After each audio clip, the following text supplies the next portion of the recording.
It's yet another NTT IndyCar race weekend, and you know what that means. When they race, we race here first. It is time for some top split action in the 2025 IndyCar iRacing Series. Hello again, everyone. I am Gary Gonzo. Welcome to P1's coverage of Round 12 of the 2025 season of the IndyCar iRacing Series for the Saturday top split presented by 4D Racewear. Today we come to you from Circuit Gilles Villeneuve, standing in for Toronto. Yes, we do not have Toronto yet. Hopefully iRacing makes that a thing eventually. But until then, the best we could do is a semi-street circuit just a little bit further east in Montreal. And we got a full team with us here this weekend. Back as always is Antonio Estrada, El Patron. Welcome back. And making his first appearance here in a while. Good to have him back. And he can keep track of everybody who smacks the wall of champions for us. It is Ryan Skywalker. Gentlemen, good to have you both back on a racetrack that IndyCar traditionally has not been to, but does have a history here. And we don't race too bad here, do we? No, we don't. We actually race really good. Hello, everybody. Welcome to P1's coverage of round is 13 already? Yeah, wow. We're getting there. It's getting there. It has been flying, but yeah, good to be here. Good to share the booth with Ryan, with yourself, Gary.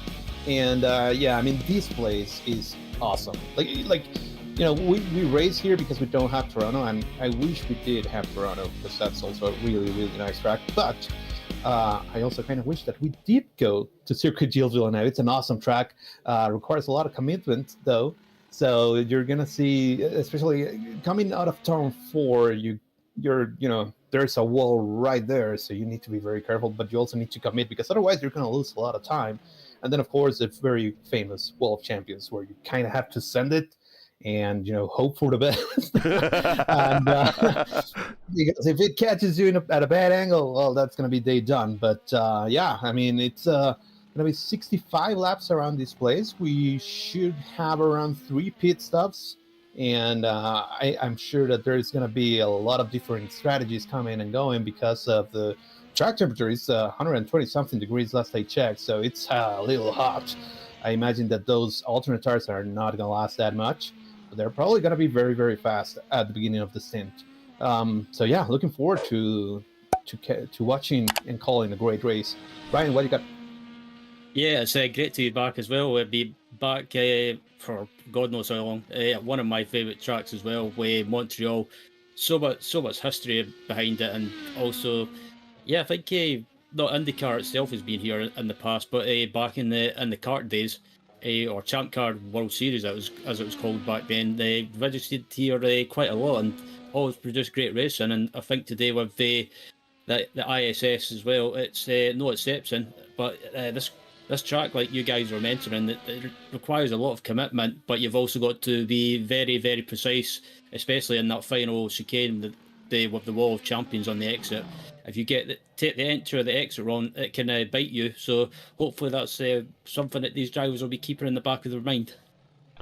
Hey, we got about 52 seconds left to play here in qualifying. Yes, IndyCar, well, not IndyCar, but now IndyCar kind of owns all these statistics now. But Champ Car World Series visited Montreal from 2002 to 2006. The track record is held by Cristiano D'Amata with a time of 1:19.9, and that's measured at the 2.709 miles that Champ Car World Series measured the track at. We are coming in at 2.71 for iRacing, so we will see how close these IR18s come to that track record. The career wins leaders here are Dario Franchitti, Michel Jourdain Jr., Bruno Junqueira, Oriol Servia, and Seb Bourdais. And there was a different winner each time they came here. The EL have one win here in IndyCar competition, and each time the winner started in the top 5, which emphasizes the importance of track position.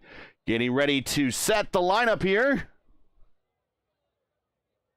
Yeah, shout out to Michel Jourdain Jr., a fellow countryman who got, I think that was his second win of the 2003 season.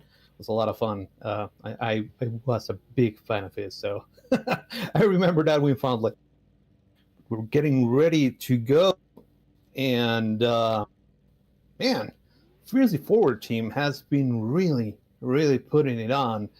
They have locked the first 3 spots for today's race. We have Kevin Desnoyers on pole. Yeah, we can go through the Go ahead.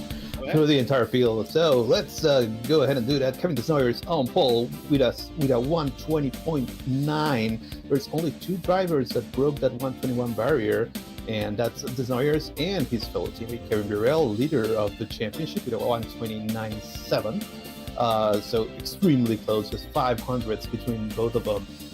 Starting third in row 2, that's another Fiercely Forward guy. That's Alain Berteau with a 121 flat. So also in that same vicinity with his teammates. That's going to be very interesting. What strategy they choose, if there is any difference with them. Starting fourth in row 2, that's Leon Flukiger with a 121 flat as well. So very, very fast for him. In row 3, we find Will Weiser, joined by Bjorn Koch. Bjorn is somebody that we haven't seen in this in this time slot before. Welcome to the series. He's no slouch though, 7,500 I rating. Second highest. Second highest of the entire field, yeah. Row 4, we can find Rashad Craig, joined by Loris Baylor. 121.6 for both of them, very fast as well. Row 5, we can find Nori Emil, joined by Dave Menino, who's at the starting 10. Row 6, we find Taylor Mills, joined by Alistair Can. In row 7, we find Ethan McNichol, joined by Seb Alexander. In row 8, it's Alexander Shinov, joined by Mitchell Bott. Row 9, we can find Dylan Freckleton, joined by Paule Bay. In row 10, it's Thomas Wright, joined by Jason Green. It's going to be that's your top 20. In row 11, we can find Ollie McGowan, joined by Calvinder Singh. And those are the last guys that actually set a time. Then we go to row 12, Marcos Perez from Spain.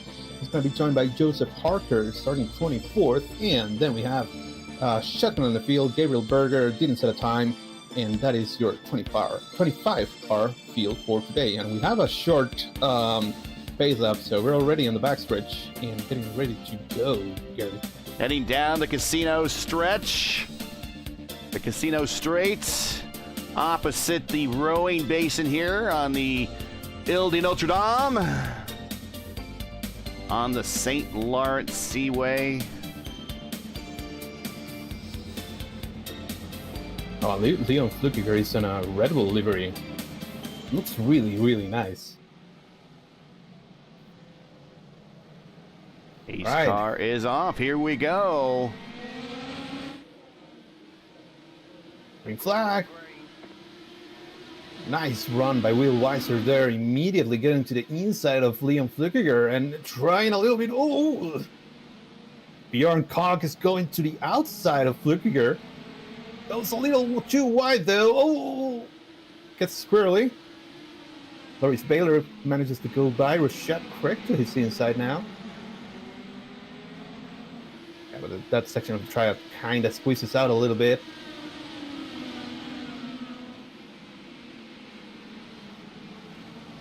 Will Weiser is trying to get by Alain Berteau here.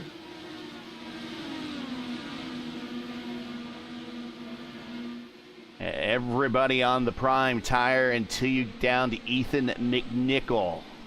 There is Ethan right there. We are using the red tire, even though this is a street course.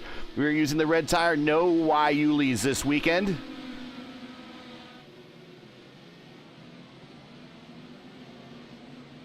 Alexander Chernov around Seb Alexander. The battle of the Alexanders in through the pin down the casino straight. Yeah, and a little bit further behind, it's Ollie McGowan getting around Thomas Wright. Ooh, blinker. Okay, Gabriel Berger having a little bit of an issue there. Marcos Perez, he's like, oh, where do I go? Where do I go? Where's this guy coming? As long as it doesn't reappear on top of me. Yeah, exactly. And that's gonna be the first lap, no incidents. Wow, good job, Yeah. gentlemen. Yeah, I'm surprised by that, considering Montreal can, in real life especially, can have a bit of issues on lap one, but that's been surprisingly clean. I should have said good job, drivers. My apologies. Good job, drivers, for no offs, no nothing on that first lap. It just tells you how much everyone has probably put work into getting some laps done here in practice and preparation for this race. Yeah, no, certainly. And that battle of the Alexanders, he keeps going. Seb Alexander had made his way by Alexander Ushina, but now Will Weiser making a shot to third.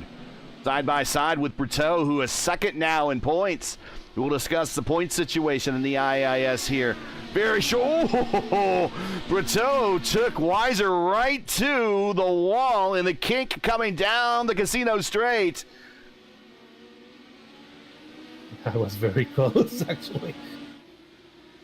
But yeah, it seems that Will Weiser is a little bit faster than Brito here.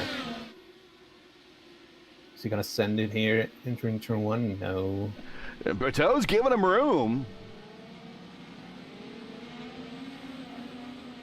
Oh, Bjorn with the purple lap with a 122.6 back in P6. Oh, look how close he gets to the wall.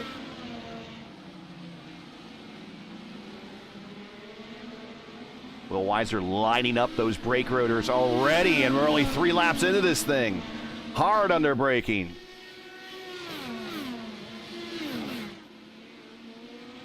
Yeah, that's just the thing. This section of the track is very difficult to pass. Kinda need to set it up between the hairpin here, but I don't think it's close enough. Ooh, he gets right to the attenuator. He's gonna have a good run here. On the bottom. Brito also thinks about it. So now he's going to be aided by the draft, but he's not going to be close enough to make a move. Weiser's on the button. Or is he? Here he goes. Sends it into the final set of corners. Coming out by the wall of champions. Goes out and greets it, but does not meet it. And got very squirrely on the exit, but great job. Great move. Now next up for Will, who's driving that Alex Palou livery from a couple of years ago, is our points leader, Kevin Burrell. Burrell already with a win this weekend. In fact, our first race at 9 p.m. on Wednesday, Ethan Morris from Australia got the win. Leon Flukinger, who was in today's race, he came home second, the Swissman. And the third place was Mackenzie Stewart, a name we don't see very often. Finished third, the New Zealander. And the 4 p.m. Friday race, it was Kevin Burrell, our points leader. Neil de Bacour from Belgium finished in second, and Will Weiser, who is currently third on the racetrack, finished third in the Friday race. So Will already with a good weekend behind him, with one podium, looking for another in the early stages here at Montreal. Lap 4, round 12. Thanks for joining us, everybody. Good to have you here. If you picked us up from the iRacing Tune-In blog entry of the week, thank you for joining us. When the when the NTT IndyCar Series races, we always race here first. Right here on P1 Montreal this week, standing in for Toronto. Just watching Will Weiser there into turn one, he got big air time going over that curve. They just clouted it, and the car got a little bit unsettled, but Will managed to keep it under control. And I was going to ask Tony a question about the pit strategy as well. If you're stuck behind another car or stuck in a pack, is it always worth pitting early to try and get some clear track? I think it's a great strategy. If you have the pace and you feel that you're not being able to move, to do an undercut, to go ahead and hit maybe a little earlier to get obstacles, get the track position, and hopefully be able to blast some fast laps. We know that the tire sequence is going to be a little different for these guys. I mean, you can typically go around 20 laps on the entire fuel tank, but since you're going to need to pit 3 times anyway, it's a good idea to do it. I mean, if I had the pace, I would certainly try it, especially if I cannot clear them. This is a There's 2 point. Good battle here for P10 between Nutty Amel and Taylor Mills. I can take a look at it. There we go. Yeah, Taylor Mills, head of Taylor Mills Racing. Oh, Nutty smacks the wall of champions. Add him to the illustrious alumni of that wall. Doesn't seem like he has damage. Might have gotten away with it. That was a hard league, though. It was. This is a 2.7114 turn. Now, depending on who you ask, either this is a permanent road course or these are roads that you use to tour this island. I would call it a street course, but most other people would call this a permanent course. So let's call it a street course with some permanent road course aspects, unique traits to it. We're doing 65 laps, 176.15 race miles. 4 stops. If anyone's doing a 4-stopper, that window opens here in about 6 laps from now at lap 13. 3 stoppers, the window opens at lap 16 or 17. The 2-stopper, if anyone could do one of those, and I don't know if anyone could do one of those, will open at 21 or 22. You must do a tire compound change. That is a switch to the red at some points, and the early word back from the drivers that this is not a red race. Yeah, no, I mean, I can imagine that with the track temperature, those are probably going to get destroyed very, very quickly. So you kind of want to use them the least amount of time possible.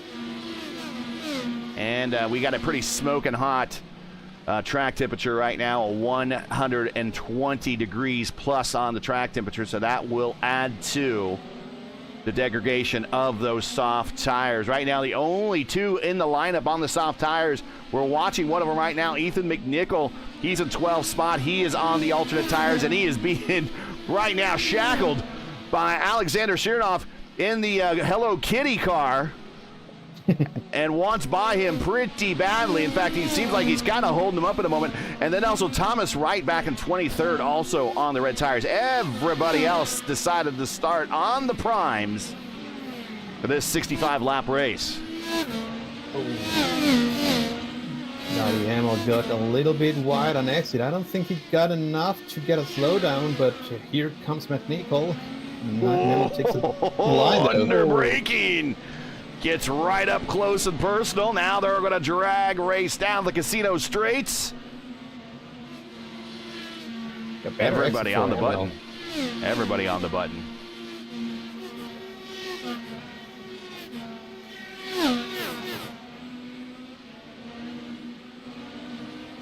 The split today, the strength of field is a 41.79. It's the highest strength of field race so far this week out of 4 sessions. This is your 3rd session. There's 1 more session tomorrow that will round out the week. And then we start planning for our mini endurance race at one of the toughest races of the season at Laguna Seca. I kind of feel bad for not being No, able you to don't. make that one. No, you don't. No, you don't. I said kind of. We will be doing like 90 laps of Laguna next week, and that is like an endurance race. That's going to be a forever race right there. Yes, I know. It's gonna be. It's gonna be long. And you conveniently have a business trip. Convenient. It was. I mean, I'm not gonna deny how convenient it ended up being. But it's true. I'm in LA next week, so. Keeping our eyes on the race course. Who'd you see out there that caused you some excitement? No, I was watching that battle between McNichol and Sheena. Sheena was all over him and got very, very squirrely coming off of 5, so lost a ton of track position. But yeah, he has been much faster than McNichol. But like we were saying, passing is very, very difficult here. You need to set it up many corners in advance. You have to kind of take maybe a little bit of an off corner or a different lane to get yourself a good run for the next corner. And that way to try and set it up for basically the 2 passing opportunities that we have. Well, maybe 3 if you count turn 1, which you can do. But here he comes again. He's right on the back of the attenuator of my vehicle. But there is nothing you can do in this section of the track. It's kind of single file. Showed you the points there just for a second. Your points leader is Kevin Burrell with 27.56. By the power of 18 top 5s and 6 wins and 24 starts, Alan Berteau has moved up to second because Nathan Moore has not made the last couple of races.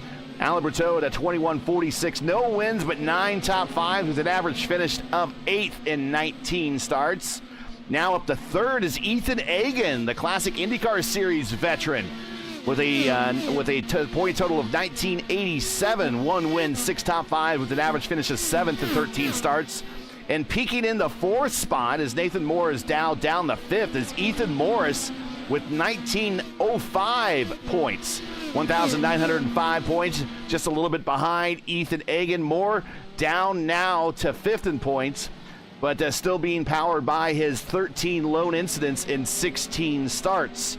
Hopefully he will be able to rejoin the series. Probably maybe be using these races as drop weeks. We will see him a little bit later in the season. Hopefully he is currently down on 5th in points, but currently right now Kevin Burrell looking a very good chance for repeating as IIS champion with a pretty commanding lead of a 27.56 to a 21.46 of Alan Berteau, which is currently also his teammate and currently 4th on the racetrack. Yeah, that's looking really, really good for Burrell here to become the champion. But don't count your what's the saying? Don't count your chicken. Don't count your chickens before they hatch. But yeah, it's certainly looking good. Just wanted to mention, we're already 10 laps in, we're on lap 10. No incident so far, and we already have our first taker to come into the pits. That's Thomas Wright, one of the 2 guys that started on the alternate tires. He was like, enough of this. Enough of this. Losing a ton of time, and he decides to get rid of them. So now he has only primaries to go for the remainder of his race. But unfortunately, depending when he came in, he might still need to do another stop if he came in too early. So hopefully he knows what he's doing, or he has a massive fuel save on his hands somewhere. But he did pit at lap 10. Now Freckleton also pitting. Yeah, I mean, if you make it a short stint, you should be able to do it with around 20 laps on the remaining 3 stints. I'm not sure what the strategy is here for Freckleton, who just got rid of one of his primary sets to put on the alternates. That's on lap 10, so he's gonna have to use this for a very long time unless he's trying to go for a 4-stopper, which is viable, but you're gonna lose a ton of time to everybody else. So we'll see how it develops. Pit road speed limit is 50 miles per hour. Of course, this is open setup as we watch this Noyers pop the curbs here, coming into the the front straightaway off the casino straight. Today's weather is cloudy with no chance of rain, but the cloud cover is going to be approximately more than 60% for the entire race. So that might help on the track tip a little bit. And we don't expect to see any rain until we get to Portland here in a couple of weeks. Man, it would have been a lot of fun to have rain here. I mean, maybe not for the drivers, but it would be very fun for us calling it. I'm probably one of the rare people that love rain on iRacing, but then again, us Scottish people are used to it and do love it. But I mean, that's like your default weather, right? Yeah, it's like, oh, can we get some dry weather? And it's like basically the rain arrives and it's like, nope. But yeah, I mean, I do enjoy racing in the rain on iRacing from time to time, because it might just be me, but I do enjoy the challenge of having to adapt to driving, especially having to go offline to find grip. They always say the real drivers always appear when the rain appears. I would say it's true because no two laps are the same. Whereas on a dry track, you're typically going to be using your same exact braking markers, your same exact, um, you know, different things that you have in your mind, and you're going to repeat or try to repeat that as much as possible. Of course, there are going to be changes in how the your fuel load is, your track, your tire temperature, and where it is, etc. And you need to adjust. But it's minute changes as opposed to in a full wet track where you kind of need to find grip wherever, and that's going to be in different places every single lap, and every single corner is going to change. So yeah, I mean, I suck at road racing. I suck even worse at road racing in the wet, but I can I can totally understand where that talent can come from. Yeah, Sheena got a good run finally, but no, it's unable to get by McNichol. That little train that is being headed by Nutty Emil has kind of stayed the same.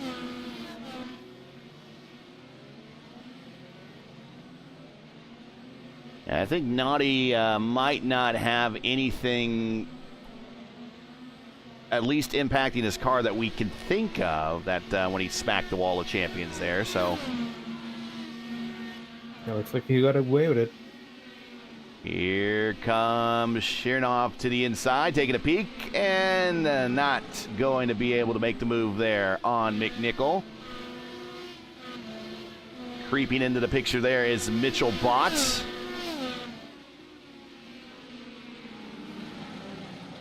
We have one of those. We have one of those lineups tonight that's fun with last names. That is for sure. And I always said Mitchell. Good thing he's not a Russian driver, because it would not be good to have a Russian bot in the field. Anyways, political commentary done. Back to the racing at hand. I was just going to say that good on McNichol that has made those alternate tires last a little bit longer than Thomas Wright did, although here comes Shida. Trying to put a car where a car doesn't typically go. Should get a decent run here. Yeah. Here comes the inside. Into the pin. Gets a little bit of a squirrely slide there, but makes it stick. And move McNichol back to 13th. Shinov up to 12th. Yeah, that was a pass that took Shinov around 6 laps to complete. It's very tough.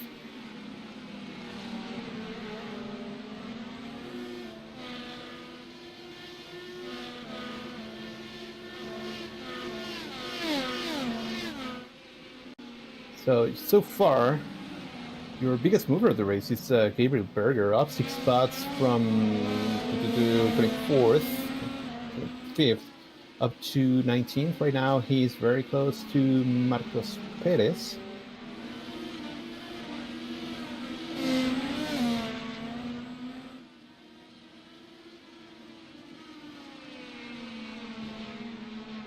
And also something else that we didn't mention. I mean, this race is rough.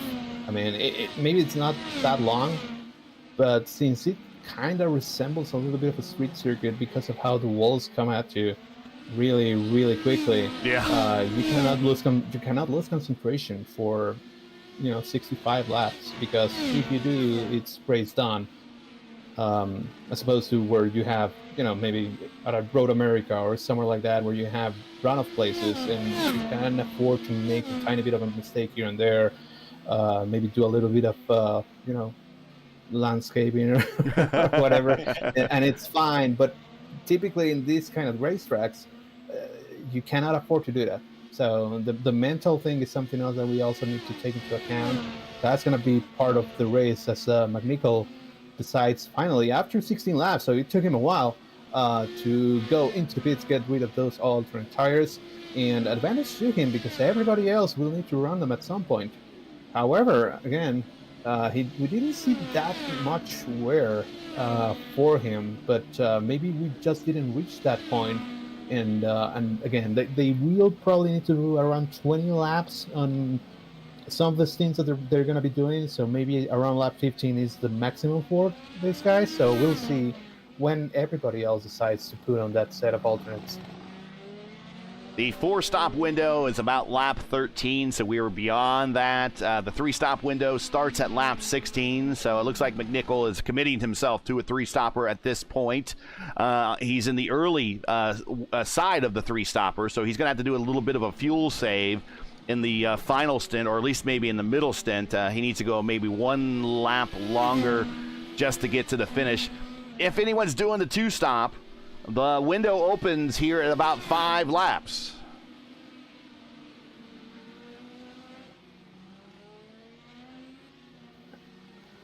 See, now the Emil has a little bit of damage to his rear wing, trying to find what happened. And he's coming to pit road right now. And Gabriel Berger had a moment on the racetrack that trying to find. Guess not. Oh, okay. So yeah, he actually did hit the wall. No, there was a little bit of a contact between Emil and Alexander Shinov entering turn 5. Looks like it didn't really register for Shinov. He went away without any damage, but it did damage Nadia Emil's car. Then got all squirrely and decided to come into the pits. So let's go back in time and see if we can maybe find out what happened. That it was right around turn 5, so we're watching a replay right now.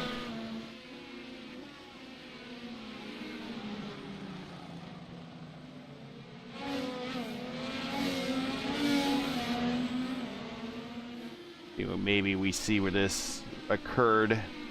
You got the ding in the rear wing. And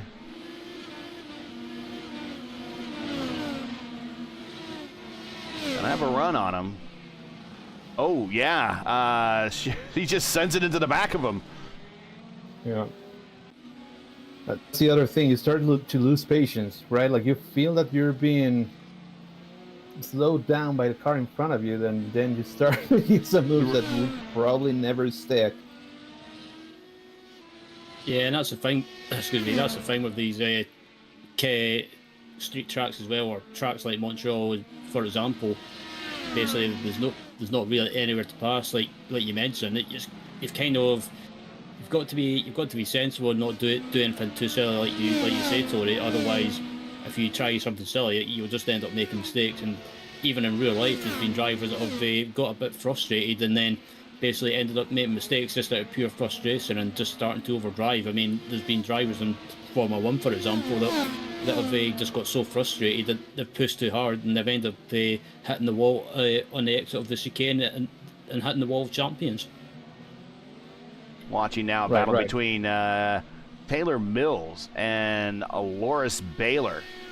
Taylor Mills is the TM and TMR, Taylor Mills Racing. And running down Loris. This is a battle for the Loris goes to pit road, so Taylor's going to stay on out, pick up the position. Yeah, and a smart move from Taylor. Taylor had already called out that he was that they were going to pit, and once they saw that the car in front was actually pitting, then they changed the strategy. And that goes back to what you were talking about earlier, Ryan. You want to have clean air as much as possible. Like, hey, let me run my own pace without having anybody else in front of me, slowing me down, having different braking markers, and generally just changing the way that I drive on my own, and just do whatever else the guy in front is not doing, right? So we'll see how that plays off. I would imagine that Taylor will pit after this lap, and we'll see how they end up merging into each other. So far, the top 7 have not stopped, as well as Marco Perez and Joseph Harker. Everyone else is getting their first stops either taken care of now or currently have completed first stops. If you enjoy P1's coverage of the IndyCar iRacing Series, Saturday Top Split, and respect the stream, please do us a solid. Make sure you support us by subscribing. And while you're at it, don't forget to smash like and click the bell. So don't miss out on future P1 iRacing broadcasts as we... Whoa! That was a bit of a dodge there. Shinov. Well, he's getting Mr. Excitement of the day. No kidding. Shinov was like, I'm not lifting. I'm not lifting. I said I'm not lifting. See, he hasn't even lifted in the pits. His wheels are still spinning. Down and away in the Hello Kitty car. I believe that's painted by our good pal Dakota DeMaid on Trading Paints. Nice. Rejoins right next to McNichol. Yeah. I think I was going to have the preferred lane there. And the warmer tires. And the warmer tires, yeah. So, Kevin Burrell already paid. Will Weiser already paid. Bertaw. Pretty much everybody. Desnoyers, our leader. He's on pit road right now. Yeah, Desnoyers on pit road right now. Coming to lap 21, so he might be able to do the two-stopper if he wants to. Let's see what Meals does, who is the only other car that hasn't stopped. I would imagine that he's coming to pit road right now. And there he goes.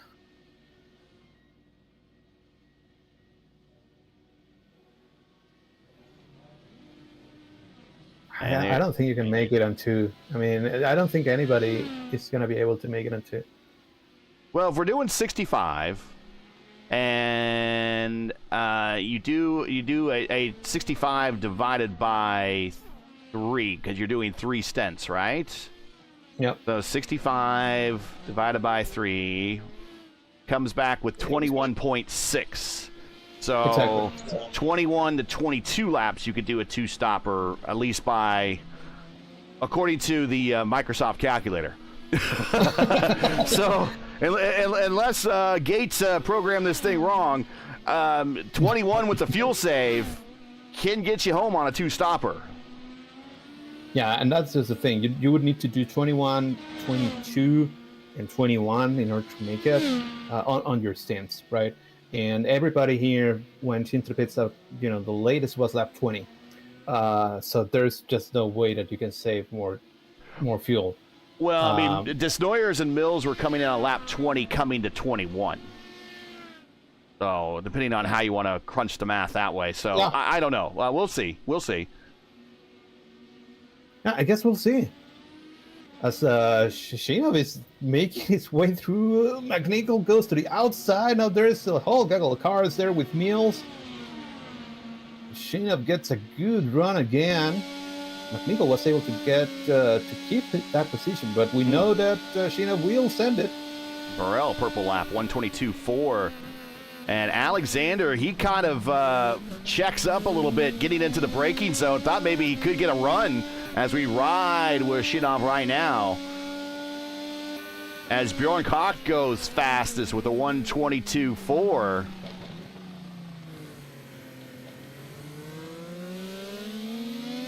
I think we're finally starting to see a little bit of cloud cover here.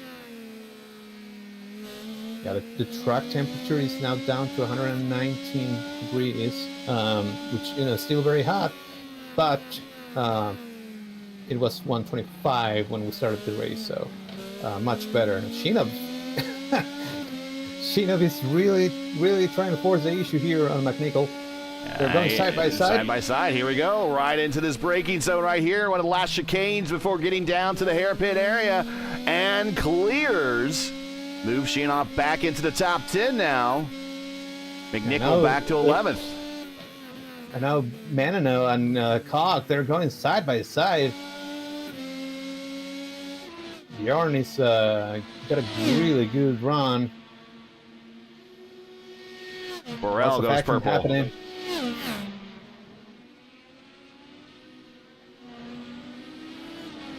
And move Bjorn up to 7th.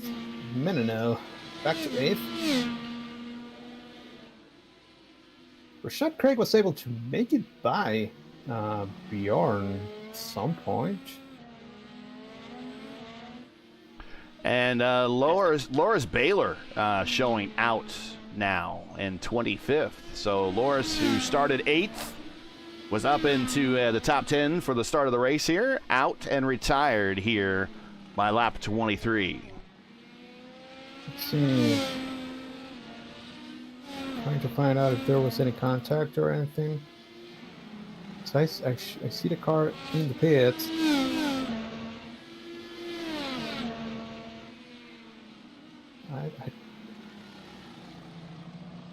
I don't see any damage, so he must have had an issue with his connection. So mechanical for Loris Baylor. Battle between Berger and Perez as Berger flashes out that time.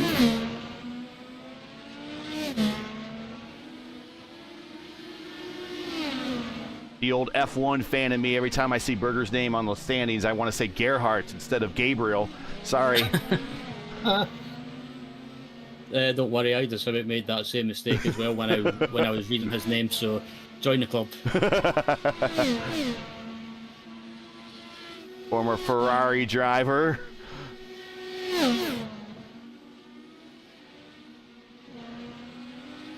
Also out of the race, apparently with another mechanical. It's Naughty Ammo. I was just riding around and coming out of the hairpin, and he parked the car and towed to the pit. So no apparent damage to that car.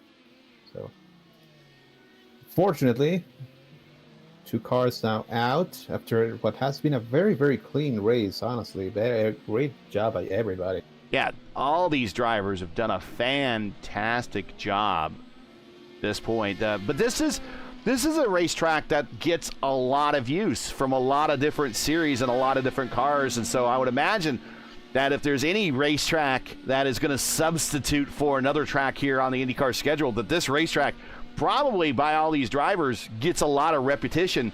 And repetition breeds familiarity. Familiarity breeds good lap times and consistent driving. And right there, we see that right here with this entire lineup. Everyone behaving very well. Yeah, no kidding. A lot of laps, but I imagine most of these guys have turned many laps around Circuit Gilles Villeneuve. Perez is getting very close to Berger. I about said Gerhard Berger. See, I'm starting it. Perez is sporting that Palo livery.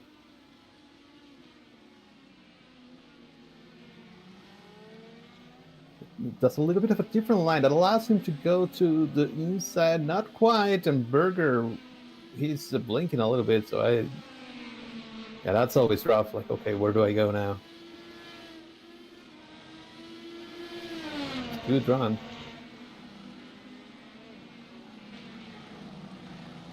Oh, Berger goes wide. That should open the door. Oh, no, and that's going to lose 2 positions for Berger. As Thomas Wright will get on by. Berger was up 9 spots. He was your biggest gainer now. Perez has tied him for the most spots gained at 7. Another battle happening. A lot of cars together. Seb Alexander, Ethan McNichol, Mitchell Bott. Now they're going side by side between McNichol and Seb. Unless I'm mistaken, Gerhard Berger, not Gabriel here, had 2 wins here at Montreal and had 1 win taken away. Is that right? I'm hoping Ryan knows that one. Come to my rescue, Ryan. Actually, while you guys are calling the action, I'll do a quick look up and check out for you. So talk amongst yourselves. Okay, we'll stall. Let's go through the field here. It's a good time. Kevin Desnoyers, who's led from flag to flag so far. He is your leader by 3 seconds over our points leader, Kevin Burrell, his teammates. And the only person that's been able to break up the fiercely forward train at the front is Will Weiser, who finished 3rd in yesterday's top split race. He is currently 3rd on the racetrack right now, ahead of Alan Brutteau, who's 2nd now in the IIS points, 4th on the racetracks. Leon Flukinger, the Swissman, he is currently in 5th spot. And also has a podium finish this weekend here in the IIS. Currently 5th right now. Rashad Craig up 1 spot in the IAR entry. Rashad Craig now in 6th. Bjorn Koch in 7th position. The 2nd highest rated driver here in this split. Minino in the green, black, and white car, just coming through the Wall of Champions area. He is currently 8th. Taylor Mills in 9th. And Alexander Shinoff, who's been, I guess, Mr. Excitement for this particular race, up 5 spots to 10th in the Hello Kitty ride. Tough to miss. Yeah, and he's closing in on Mills. Mills made a tiny mistake there in turn 2. Allows Shinoff to get a little bit closer, and we know that he likes to send it. And especially in this part of the racetrack right here. Shows the car a little bit, but then backs out. But yeah, Shinoff is a little faster than Mills and wants to go by. Currently 4 5 cars. for him, though. Currently 4 cars are on the alternate tires right now. Sindhu back in 23rd. Freckleton in 20th. Seb Alexander in 12th is on the alternate tire, and Koch is on the alternate tire as well in 7th. Everyone else still on the primes, which leads me to believe I think most people are going to probably finish this race on the prime. Is that the kind of the school of thought here, is finish on your least desirable tire? I think they're going to finish on the alternate tire, but I would imagine that they're going to try and extend it as much as possible, extend these stints to maybe 20 laps, 18 to 20 laps, so that they only have to do maybe a 10, 11 lap stint of the alternates. Because we already saw that they did not degrade that bad at the beginning of the stint. So I would imagine that that's the strategy. Finish on the alts. Or you can also run them wherever. Like if you're gonna do a shorter stint, you can do it like for the next one, for example. Get a little bit of sequence, try and get a little bit of track position that way. Clear track, fast laps, and then get rid of them after 10 laps. I mean, at least that's what I would do. A lot of clag offline right now in the offline portions of these corners. The cars want to stay out of that. Mitchell Bott gets really close to Seb Alexander. Seb is not really enjoying those alternate tires. He got very squirrely coming off of 9. Okay, so I've had a quick look of Gerhard Berger's Canadian GP results, and he wasn't disqualified, but he did have to withdraw in 1997 due to a sinus infection. And then 1992, there was rumours that he was disqualified because of a bolt on his car. It was reportedly 1 millimeter too long, but the car was ultimately cleared, so was declared legal. Declared legal, and then in 1989 he retired from the race, but was not disqualified. So either his history's been is either withdrew from a race or retired from a race. Okay. So there's no history of disqualifications. All right, so the Berger family does pretty decently, at least with 1 win here at Montreal. But going back a little bit to Seb Alexander, currently running 13th. Yeah, he doesn't seem to be enjoying that much the alternate tires. He already lost a little bit of the time to Mitchell Butt, and he's getting wheeled in now by Alistair Can. Can is closing in. Last time by, it was a 10th quicker for Can, and he's there. He's in, Khan is in that Rahal Mobile One livery that was used earlier this season. He has a good run here. He might be able to send it here. Not on the button. Showed the car, but thought better of it. It was going to be very tight. Here is the push-to-pass situation for the field right now. Desnoyers 184, Burrell 157, Briteau 121. Will Weiser now back to 4th. We missed that pass by Briteau over Weiser. We'll probably go back and look and try to find that.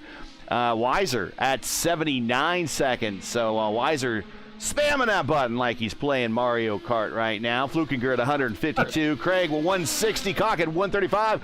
Menino at 117. Mills 183. And Shinov at 136. Those are your push-to-pass situation for your top 10.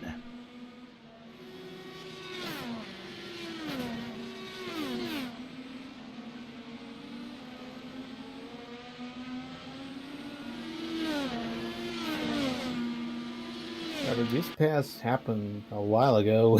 Yeah, here's the pass between Brutteau and Weiser. This is down the Casino Straight, and he gets him going into the final set of corners before the Wall of Champions. Nice and easy. Will just kind of lets him go, and now fiercely forward controls the top 3 spots. Yeah, looks like Weiser got a little squirrely coming up with the hairpin, and then chose not to fight it because he knew that Brutteau had a great run coming in.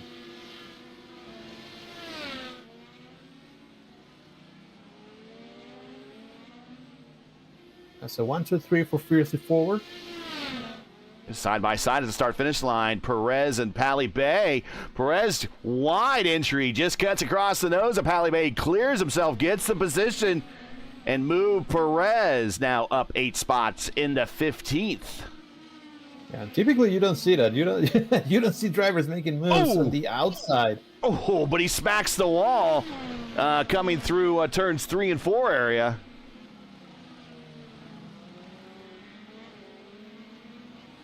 It was just a scratch. Just it'll buff out. They'll replace those tires. Yeah, okay. Nothing but a fan.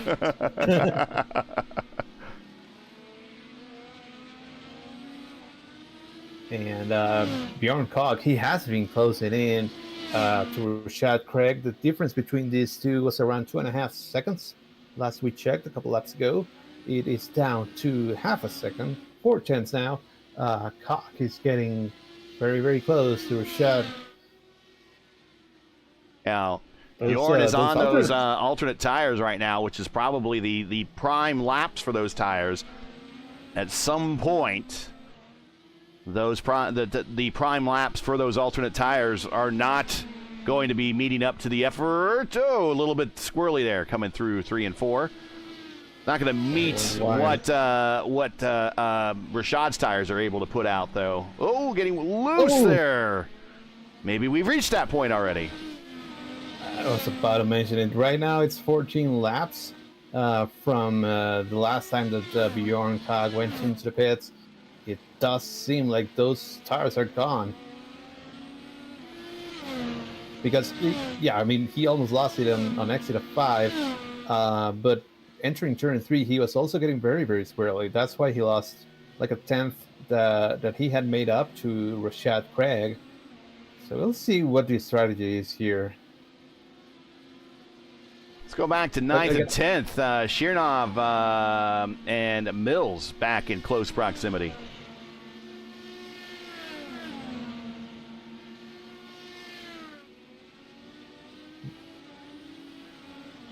Same time, Will Weiser is now being hounded by Flukiger. That's for P4.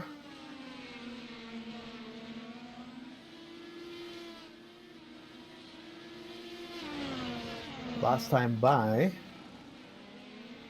it was a 122.76 for Weiser with a 122.5 for Flukiger. So 2.5 tenths quicker. So Flukiger does a little bit of landscaping there. Goes and drops 2 wheels on the grass. No harm, no foul.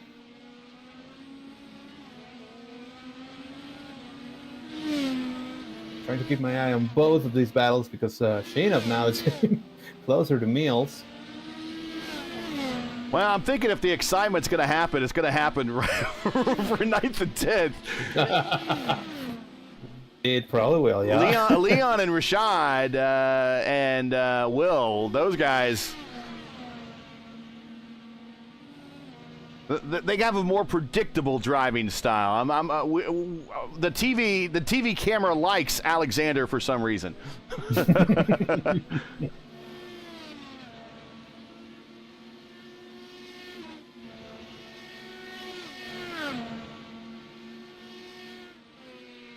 Mitchell Bott was also able to make it by Seb Alexander. So, yeah, I mean, everybody else is going to have to put them on and kind of quote unquote suffer through them.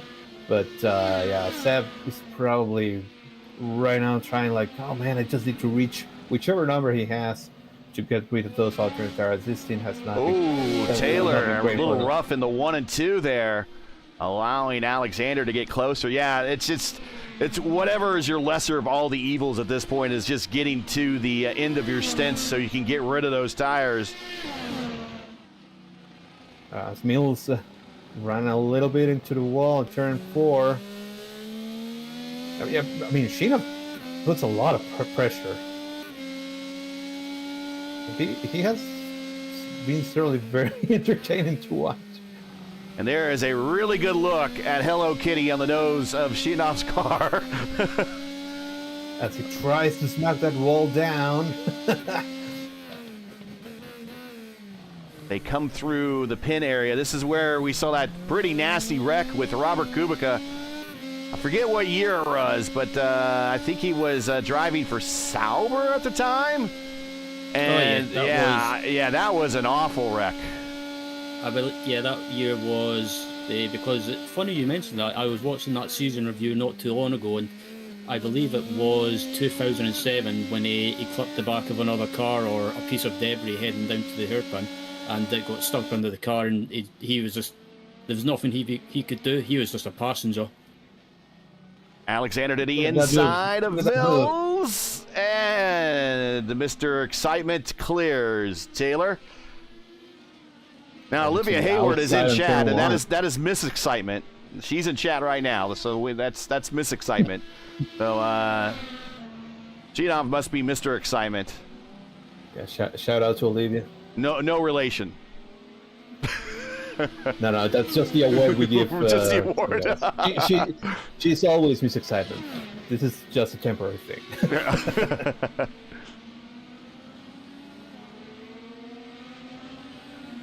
I remember watching that Formula One race with Kubica, and I just remember when what was left of the car, the tub, right about this point right here where the camera is, he comes to a rest, and you just watch his arm that was in the cockpit go limp, and you're like, uh-oh. Like, God, I hope he's okay, because that was a big lick. And this is days before halos and aero screens and all that stuff. And, he lived to tell the tale. Yeah, I remember that accident as well. Afterwards, you could see the front of his car was... You could see basically the front of his car was ripped off, and you could see his feet being exposed, and I thought, yeah, that's not something I want to see. Whoa. Watching Fluginger try to run down Will Weiser. Big power slide through the corner. Lost a little bit of gap there to Weiser as they come through the final chicane before getting into the hairpin area. Hairpin is at turn 10. And then this little turn here out of the hairpin, that counts as a turn. That is 11. And then this kink here, we almost see Weiser get pinned up against the wall earlier in the race. That is 12. And then 13, 14 at the end of the straight. And both coming to pit road. Scheduled stops here as they are 17 laps into their stints. Just past halfway. Yeah, right on cue for Weiser and Flukiger. I would imagine that a lot of folks are going to come in. There's Bjorn Koch coming into the pits, Menino as well.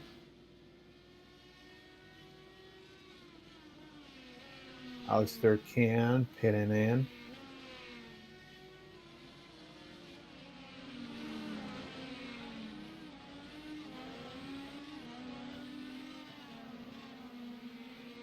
Paulette Bay coming in. Gabriel Berger. Menino and Koch seem to be done with their stops. They are down on the way and off of pit road. Stop number 2 complete for these drivers. And both Koch and Menino decided to go to the alternate tires. Everyone else that just stopped decided to go with the prime tires. Kako sideways. Minino. Oh. That was so close. And McNichol gets on by. And that's what we were hearing in the pre-race by some drivers, that these red tires, the alternate tires, are not very good on their first outlap. They are not good at all. What a save, though. I mean, Good save, yes. Fantastic. And holding your line, too, holding your brake, leaving a lane open for a car to get around you instead of just plowing into you. I tell you, if there would have been an accident there, that could have been a full course caution. track blocker. Yeah, for sure. Not something we see very often in IndyCar road races is a full course caution. So now we go back up front to Snoyers. Now 17 laps into his stint. Burrell just stopped. I suspect the Snoyers will be coming this time to prevent any type of overtake by his teammate with fresh tires. Burrell went to the alternate tires. And the Snoyers, nope, going to stay on out. Brito, does Brito come to pit road? Brito's straight away behind right now.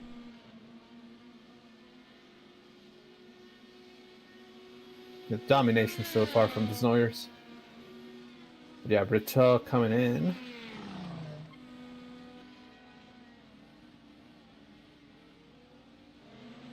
Now we see Rashad Craig do the same thing. Rashad now up the fourth.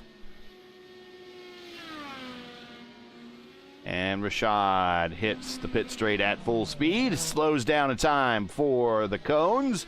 Also, Shirnoff coming in. Taylor Mills coming in. Will Weiser staying out.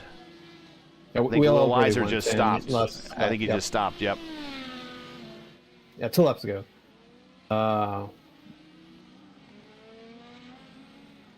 The only car that has not stopped, Craig just stopped now. McNichol coming in. No, McNichol is going to stay out. McNichol is only 3 laps in. Excuse me. Alan McGowan, the car in front of, just behind him, Nick Cowan's coming in 19 laps into their stint. That's a pretty long one right there. Harker coming in right now. Hey, Brito just came right in front of Will Weiser. Will is trying his hardest to make good use of those warm tires or already up to term tires and try and get by Brito. They're very, very close. Not on the bottom, though.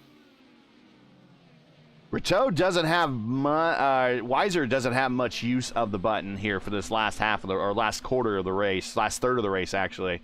He only has 60 seconds. He's on the button right now.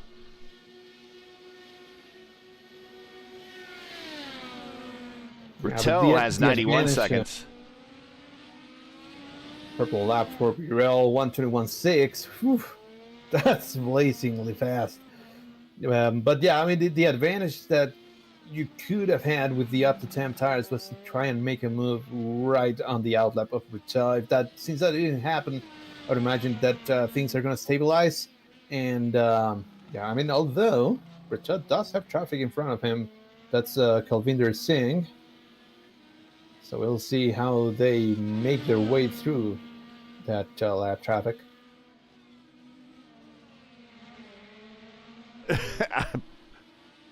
Olivia in chat says, I don't know how I got that nickname. I'm normally playing strategy more than anything.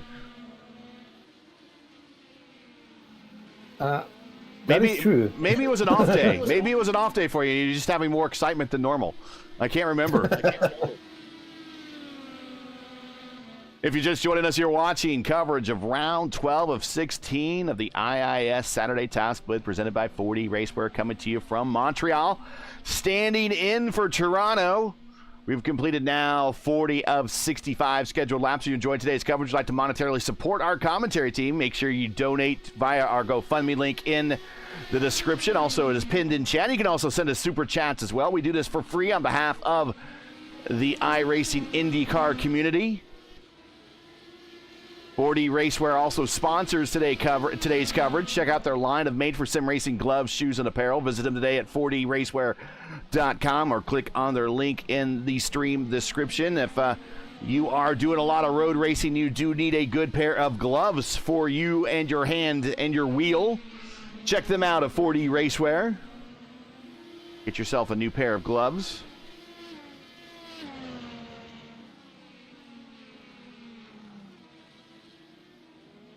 As we watch this battle between Bay and Berger for 13th. Go ahead. Last time by Bjorn Koch, he got caught by Mr. Excitement, Alexander Shinov, and that we could see some sparks flying as Koch takes a little bit of a shot at the wall.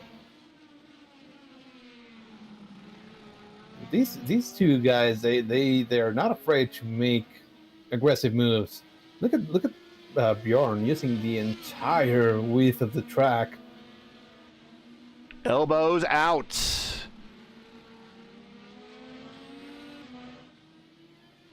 The same goes for Sheena. I don't think Koch drives these cars very often. I'm just guessing from the black livery and iRacing decals on the side. Yeah, I would imagine that. He goes wide there, though. That's gonna open the door a tiny bit for Sheena. If he were to push the bottom, but no. No, it's gonna stay off it. Does show the car though. The intimidate button.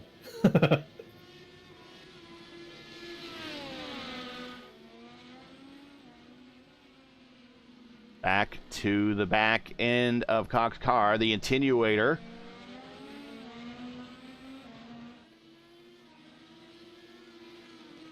Yeah, and Koch decided to go to a second set of alternates. There are a couple of drivers that are doing that. I also saw Seb Alexander go to another set of alternate tires, so that was part of the plan all along.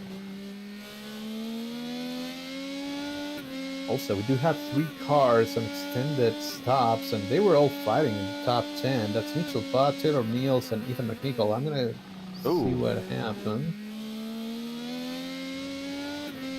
Yeah, all 3 have meatball flags. I imagine they got together somehow. Okay, so something happened to Taylor and Ethan McNichol. Oh, okay. Let's go back. Let's go back a little bit more in this one here. And I think Ethan clips the curb, gets into the wall. Oh, no. Oh, Taylor. Oh. Oh, okay. I see exactly what happened. Taylor coming off, I think that's in the 3 and 4 area, right in front of Alexander there. Alexander gets by, Koch gets by, Ethan McNichol. Oh, that's unfortunate. Taylor reversed on track, something that you should never really do unless you're absolutely certain there's nobody else. Hit of the moment kind of thing. I was trying also to find Mitchell Butt. Butt blew his motor. Yeah, that's the weird thing. I don't know how. Butt blew his motor as he was reaching the incident area, and it expired just as he was coming into the caution zone. Man.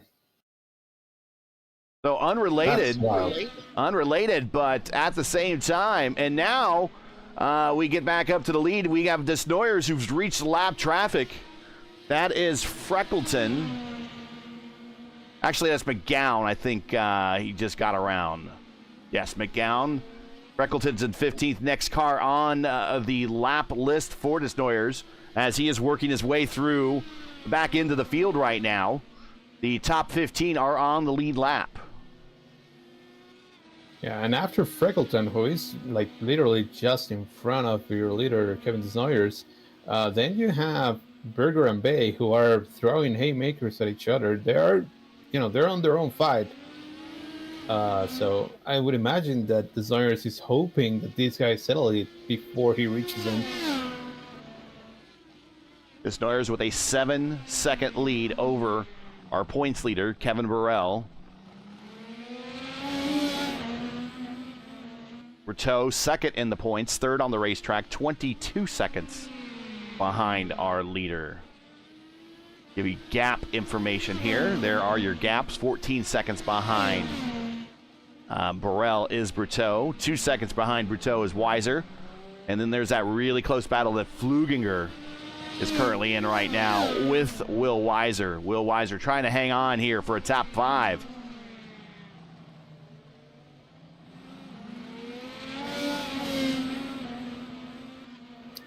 I'm not sure what happened to that car. I mean, the balance kind of went away somehow, maybe due to the temperature change. But we saw Will Weiser make his way by Alan Berteau at the beginning of the race, and he looked to be closing in on Burrell. But, after that first stint, that car stopped having, a lot of performance, or maybe he has a little bit of damage. We know that if you hit the walls, you can, for the most part, get away with it. But sometimes you do get a little bit of residual damage, and if that happens, well, the car is not going to perform as it typically would. I had something like that happen today in Tuesday's race. You're hanging on. You're doing pretty good in the Indy Oval Series. You're challenging for the championship right now. Well, let's hope we're able to stay in that fight. He's like, downplay that, Gary. Downplay that, Gary. Downplay that. It's whatever. Yeah, no, I'm not even close. Don't say anything.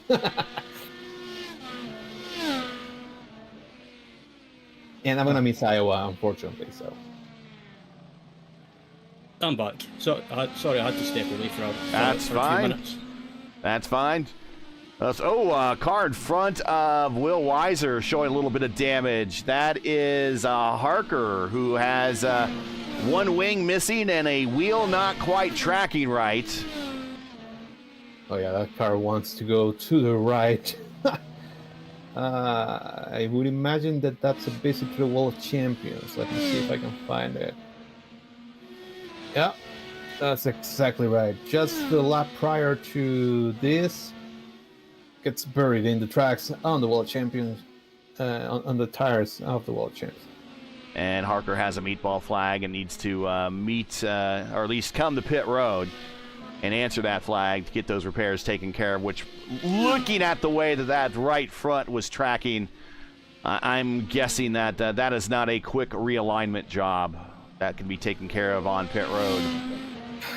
No, that seems like a broken toe link. That's probably going to be day done for Harker. It's very unfortunate, but yeah, here comes to pit to see if they can get it fixed. Well, if you are like El Patron and Antonio Estrada and you like oval racing, then in December, P1 becomes the primetime home for Happy Hour at the Brickyard, your nightly destination for all the action leading up to the prestigious PRI Hoosier 500. The last kiss of the bricks for 2025 starts here. The countdown is on, so everybody pucker up and don't miss a second of the action. Like, share, and subscribe to stay locked in, and we will see you when the IndyCars run at Indianapolis one more time for the calendar year in December of 2025 at Indianapolis for the PRI Hoosier 500 right here on P1, the practice leading up to the big race. That's going to be so much fun. Hey, Sheenov actually made his way by Koch. Then Koch did a little bit of an over-under and got the position back. They're throwing haymakers at each other. Excitement doesn't stop from Sheenov. Koch with the okie doke and gets the position back on Sheenov. Sheenov's like, hey, get back here. Into the pin, deep under braking. Look at those rotors light up. Now hard under acceleration, watching these wheels spin on these tires that are 8 and 10 laps old, respectively. Big run down That's a the good run casino here. straight. Defensive to the inside cock, goes back outside, makes his entrance a little bit wider. As the entry into the final set of corners, they're still nose to tail. Last set of pit stop is starting. Menino is the yep. first one to blink. Should be able to make it all the way back. But I would imagine that he's going to go to the alts here. I don't think we Yeah, saw he him is on going to the red sidewall tires there. Oh, no! Whoa! And that's unfortunate. Oh, he's forgiven a little bit, but that's unfortunate. I put the camera on him on his pit out. Well, that area is full of marbles. Yes. And you have brand new tires that are completely cold.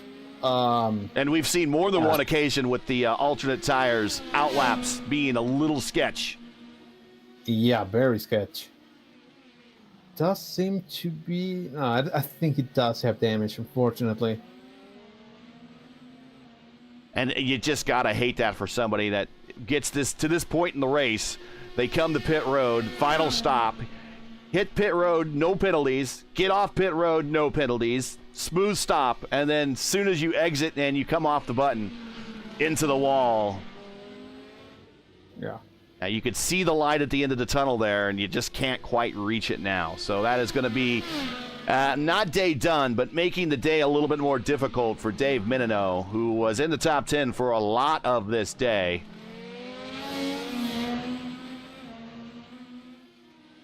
Meanwhile, Shinov and Cog, Yeah. they're still going at it. Very, very similar pace as Menino goes into the pits. I do think, trying to repair some of the damage. If it's only like the new front wing, he should be okay.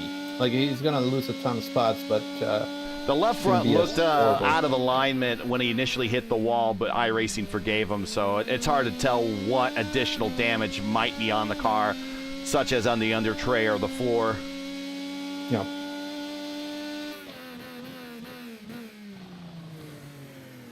And Menino is already in pit road for 19-20 seconds now, so it looks like extended repairs now underway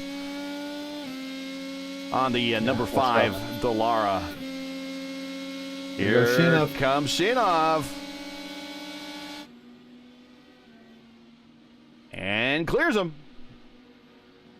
Yeah, but watch, Cog is not gonna be like, oh. Big twitch at the wall of champions. Keeps it off it, though.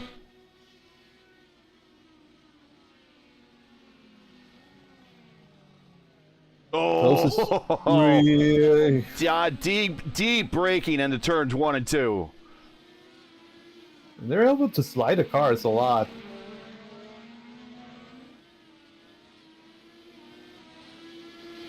Bjorn on 13-lap-old alternate tires. Shinov on 11-lap-old prime tires. So this is about the point where we've seen other on the alternate tires just kind of just all at once. It's like an analog switch. Boom, done. Yeah. What I do gotta say is I love the new tire model. I think it allows us to be much more aggressive, especially on road courses, and save a lot of would-be spins, would-be death, the things that would definitely happen on the old tire model. Here, I think it gives us a lot more freedom to be a little bit more aggressive, and we're seeing it right now in this battle between Bjorn Koch and Alexander Shinov. They're not afraid of throwing their car wherever they want. They're having sliders here and there, and it's all fine. I mean, it gives you a lot more control. Ryan, what do you think? Do you agree with that? Yeah, absolutely. I was about to bring that up as well, but I like the new tire model as well, not just in these Indy cars, but also with like other cars in the platform as well. Because in the past, not me, but from other people I spoke to about the previous tire model, it just felt like sometimes if you push, the car would just come loose on you or spin round on you without any warning. But with this new tyre model now, I think it's a lot more. You can push a lot more, and it's a lot more forgiving. But obviously, sometimes in something like these IndyCar races, you've still got to sometimes look after the tyres or not overdrive the car. So, but I think the new tyre model is definitely it's a step up for sure. Here's your push-to-pass situation. Desnoyers with 105, Burrell with 82, Berteau 67, Weiser with 33. But this battle right here between Shinov and Koch, 66-14. Koch is going to be Winchester here on the button here very shortly, and he has the least amount of push-to-pass in the top 25.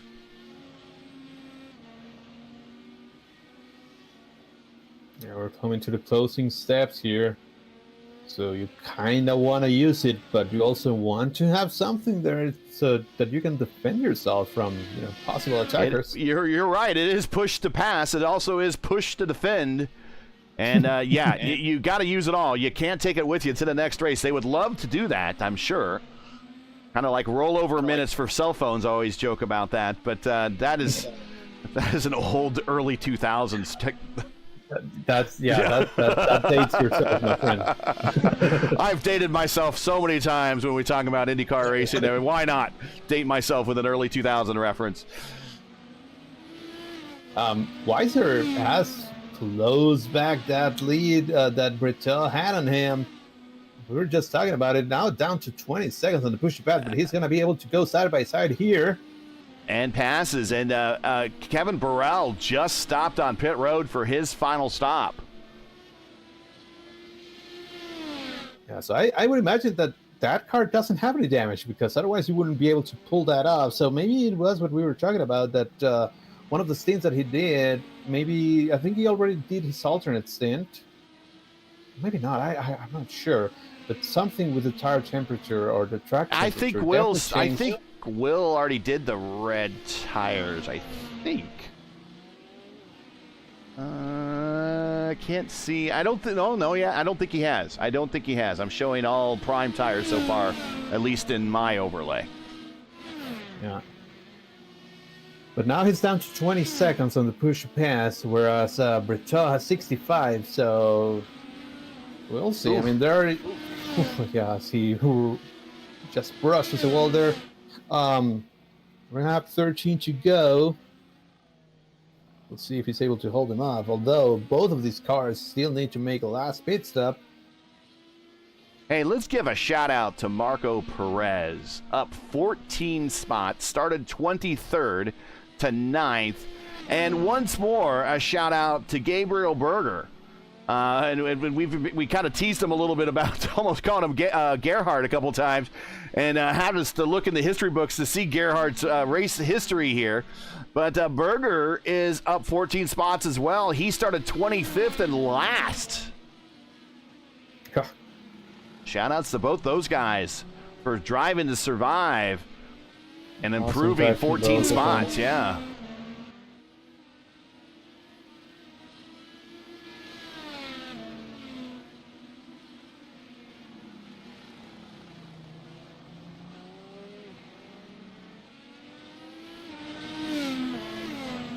Once again, if you just... sorry, we're too much silence. One of us decides we need to talk. Once again, if you're just joining us, you're watching P1's coverage of the IIS Saturday Top Split presented by 4D Racewear, coming to you from Montreal, standing in for Toronto, where currently Kevin Desnoyers has dominated this race, pretty much led every single lap. Currently, we have 12 to go here as Desnoyers on the far end of the racetrack goes through the pin and now down the casino straight. Thanks for joining us. Make sure to smash the like button, subscribe to the channel so you won't miss the next race. And the next race for us is next week. It's July 26th at 2 p.m. Eastern Time as the series heads to Monterey, California, and Laguna Seca for arguably one of the toughest races of the season. Coverage starts at 2 p.m. Eastern Time right here on P1 next Saturday. Make a note of it and don't miss it unless you're Antonio, who's going to be on a very convenient business trip.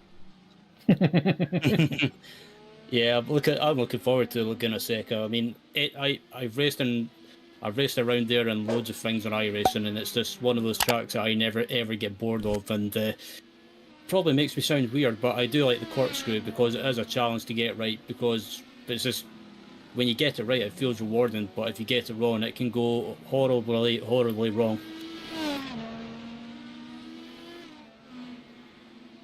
Well, you're gonna have 90 laps next week to not get bored. No, I'm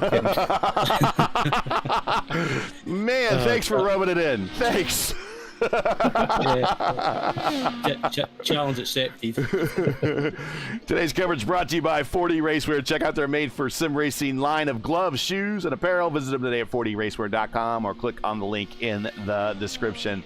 Loving to go here at Montreal, standing in for Toronto this week. This is the last of the stand-in tracks now that we got Portland on the schedule. No longer a stand-in track for Portland anymore. We'll race there for real in the inaugural IIS race here in a couple of weeks. Really looking forward to that. Man, Portland is a blast to drive. And, with that added possibility of having a little bit of rain, man, that would really, really bring the icing on the cake. It's already an awesome thing that we got Portland at all. And then if we can have rain, oof. Supposedly Toronto's been scanned. I don't know if that's true or not, or what the situation is there. Hopefully we do get a chance to see Toronto in the future added to iRacing, and we can add that into the IIS. Last time I raced Toronto in IndyCar Sim was IndyCar Racing 2 back in the 90s. I didn't like that track much then either, so I don't know if I'll be any better with a scan version of Toronto.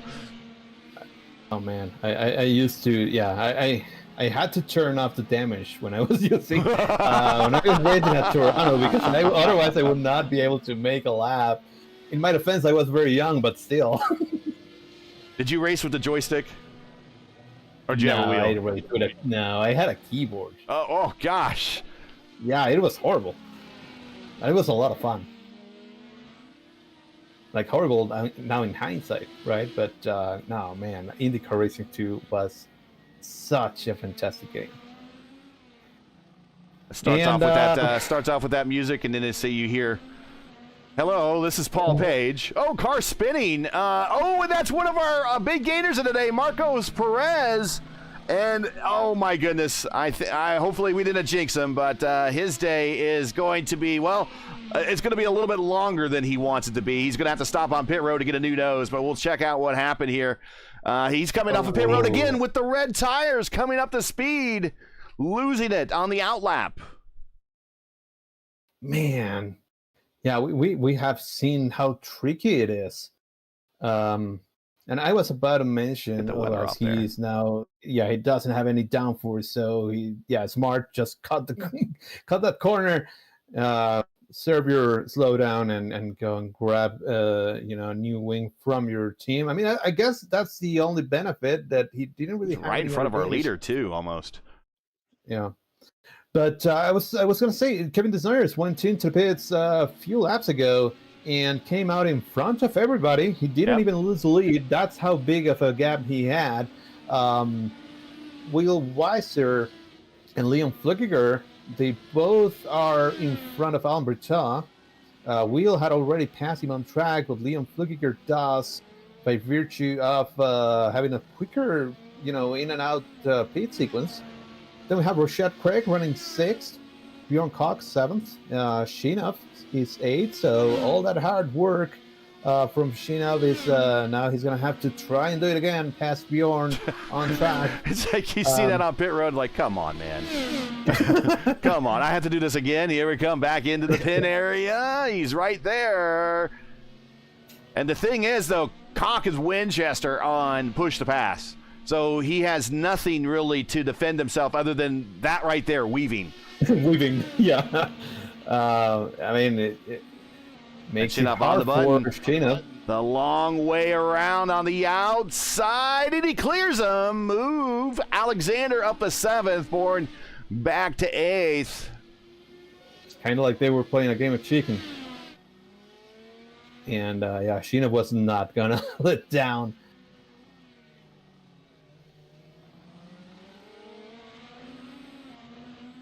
All right, so everybody in the top 9. is now on the alternate tires. The only one that is in a different strategy right now, that's Seb Alexander, who is on the primary tire. He is running 10th.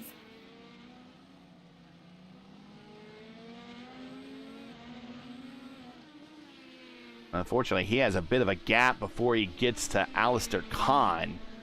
Khan in 9th. But we'll probably be, at the end of this run, those red tires are going to be probably at that analog switch-off point that we've been talking about right there, right around 13 laps or so into a run. Yeah, it'll be close. It'll be about 10 laps into the run, so he maybe timed it right. Yeah, and Seb went into the pits at lap 50, whereas Alistair Khan did so at lap 54. So Seb's tires are already 10 lap old, well 9, and Khan's are just 5. Although that's not, well, yeah, that's the leader going by. That's gets a little loosey-goosey there, but not to the fault of Alexander. Seb let him on by. Now as Desnoyers just getting back on the throttle and get a little bit of wheel spin here. Probably on the least desirable of the tires for today for Kevin, so he just probably should take it easy. Car coming to pit road, that appears to be Ollie McGowan. Yeah, McGowan for his last pit stop, he last pit lap 38.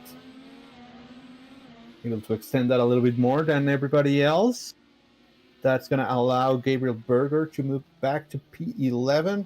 Still our biggest winner in track position of the day. 14 positions up for him. Now solely on that spot because of the incident that Marcos Perez had.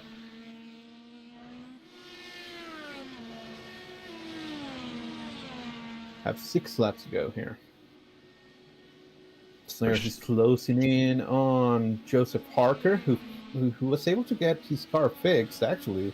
I thought it was going to be a done day for him. He had a broken toe link, but, his pit crew, those guys are real magicians because that car is tracking nice and straight. He gets out of the way for the Sawyers. Yeah, 6 minutes on pit road. They had to get that fixed. Man, that was fast. Fast for a broken toe link, I'm in. Got with 5 to go for our leader who has led every lap today. Started from the pole. Going to probably, we don't want to jinx him, but right now on the way to the win. And if he can get the purple lap, he'll get the Grand Salami. Right now, the purple is Fluginger right now has the purple lap. Yeah, 121.2 for Flukiger.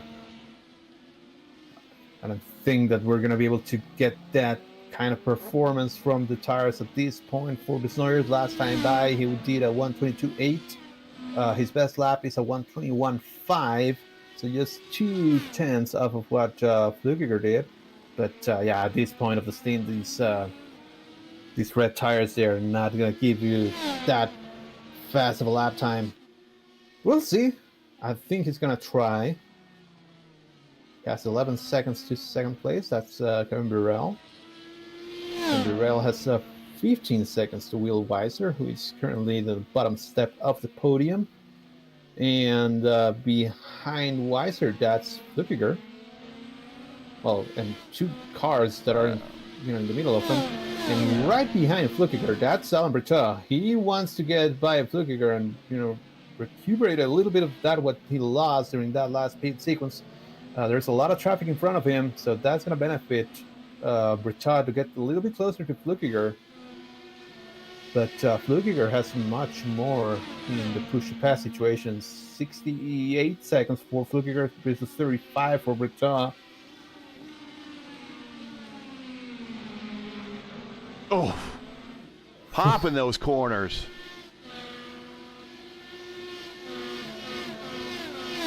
It's better than a visit to the chiropractor.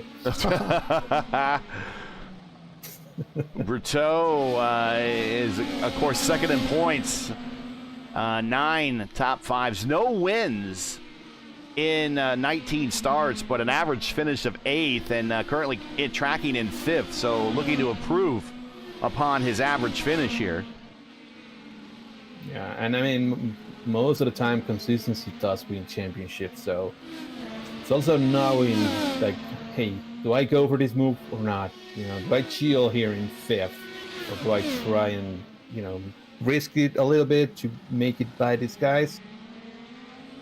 Looks like it's going to be the latter because he's going side by side turn 8, which is typically not somewhere where you want to do that. Valley's a good racer, gives him a room, and that moves Allen on past the lap traffic, and now he's in direct contact with Fluginger with 3 to go as they scream down the Casino Straight.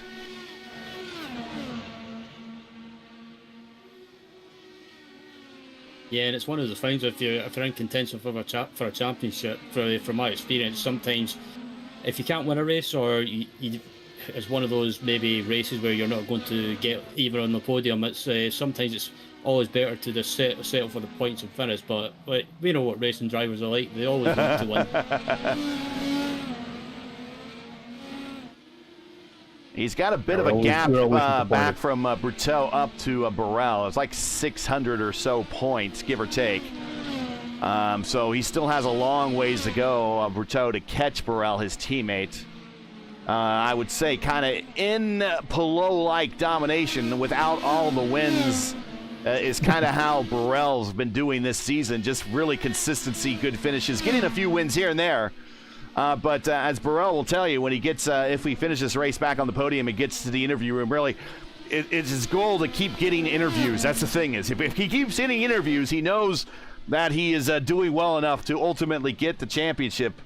As we watch Will Weiser intermix with lap traffic right now, trying to get by them for track position and get a little bit more of a cushion back to Fluginger and Boutreau, who are fighting right behind him there on the racetrack as they head down the Casino Straight one more time, coming to 1 to go next time by. Got 2 to go right now. Richard gets a little wide, although he was able to get or to stay very close to Flukiger. Last time we checked, Flukiger had around 2 times as much push to pass seconds remaining that Richard. And right now the difference is from only 36 seconds for Flukiger versus 28 for Richard. So they're pretty much even. Flukiger has been using it to defend, but I think it's gonna even out a little bit coming to the white flag. And Weiser is also not able to make it by these guys that are fighting each other like crazy. That's Freckleton and Ollie McGowan. McGowan goes to the outside. This is a battle for 12th. Right in front of them. Whoa. Hold on, Captain. And we've seen so many good efforts by Will Weiser go by the wayside in this series. A good start, good starting positions, and just for one reason or another, not able to get that finish. And the last thing he wants at this point in the race is 2 back markers to get tied up, and he rolls on into it, ending his day. Now, Fluginger and Brutto would love to see that. Desnoyer is getting the white flag right now as he is halfway already through this lap. Looking at the win, a good day of domination for Desnoyers. Still learning these cars, but doing very well. I'm going to say in the 2026 IIS season, if he does a complete schedule, he's one guy we're going to have to watch in this championship. He is on his way to another win this season. Kevin Burrell on his way to a good points day and putting more distance between himself and his teammate Brutto, who's second in points with a big P2 here right now. Will Weiser looking at his best finish here on the Top Split broadcast.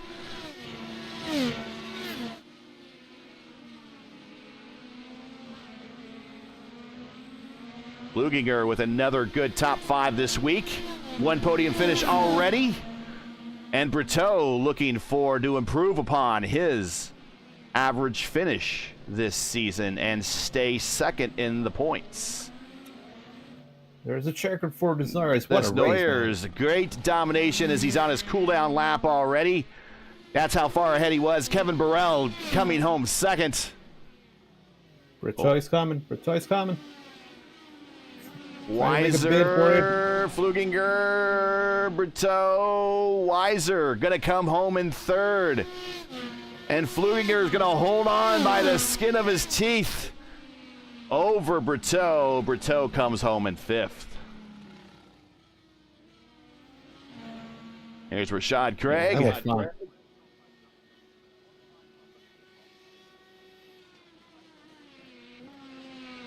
Coming home sixth for Rashad.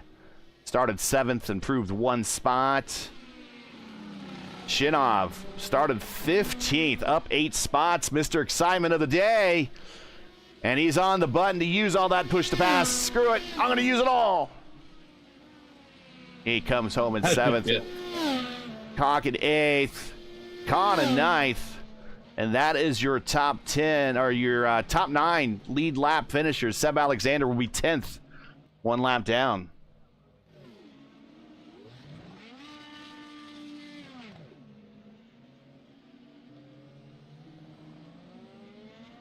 And I don't know if we can say that Kevin Desnoyers is still learning these cars. We have seen him dominate and and do so well. I mean, I'm very happy to see that. And we didn't really talk that much about him today, but that's the kind of domination that he showed. He was up front and went really in front of everybody. Congratulations to him. And I know that he doesn't have a lot of experience with these cars, but man, he's fast. And winner by 15 seconds is Desnoyers with the win over Burrell, his teammates. Coming home second, Will Weiser. We will hopefully talk to him for the first time on the Top Foot broadcast. Finished third. Fluginger in fourth. Berto in fifth. Rashad Craig sixth. Shinov in seventh. Cock in eighth. Khan in ninth. And Alexander in 10th. Berger in 11th. That is your biggest gainer of the day, up 14 spots. Started 25th and last. Gabriel did. Good race for him. McGowan in 12th, Freckleton in 13th, Polybay 14th, Perez. Fortunately not the day he was hoping to get, but does bring the car home still rolling in 15th. Green, Sidhu, Minino, Harker, Mills, your top 20. McNichol, Bott, Wright, Emmel, and Baylor, Loris Baylor, 25th. That is your remainder of your 25-car field here at Montreal.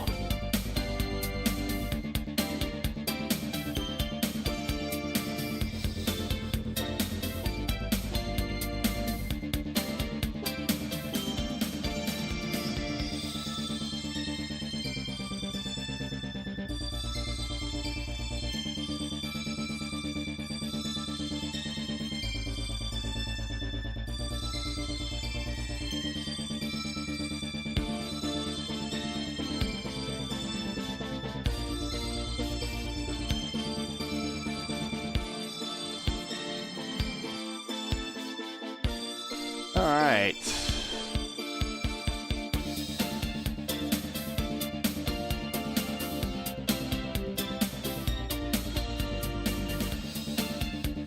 We'll get on into the interview room here momentarily.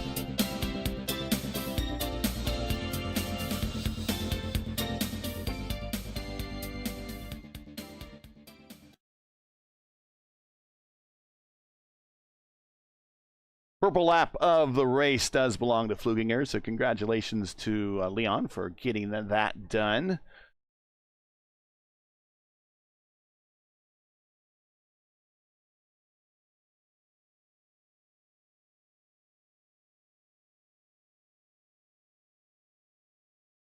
And let's see.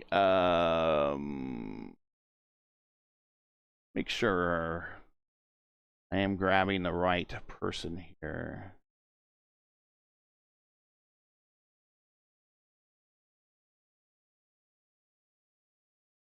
I think this is. Yeah, I think so. Will Cripps.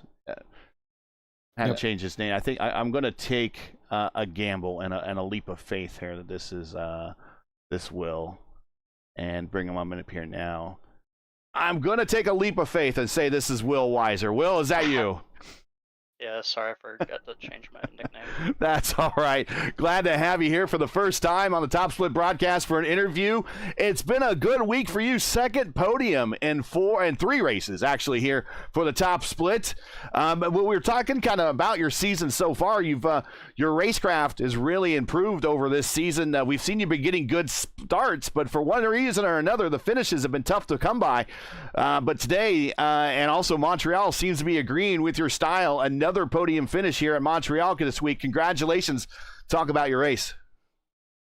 Yeah, thanks. I mean, I'd say, the main thing is just trying to reel in the, basically doing qualifying laps every lap for however long I've been doing this. And obviously, when you're not the top dog and people are pulling away from you, it's easy to, try and experiment every corner to try and find something. But so yeah, I mean, that probably contributes to a lot of DNFs in the past and present, but I mean, did pretty well. I thought I had enough pace to try and pull away from Alan there in the beginning, so tried to make the move, but then I mean he had at least the black tire pace. And then I don't know, I just got really good pit stops, I guess, and obviously there at the end, I don't know if the stream was following it, but the lap cars, it kind of helped me, and then it didn't help me, and obviously in the end I think it did help me. And then the fact that Alan had to get around Leon at the end as well made it.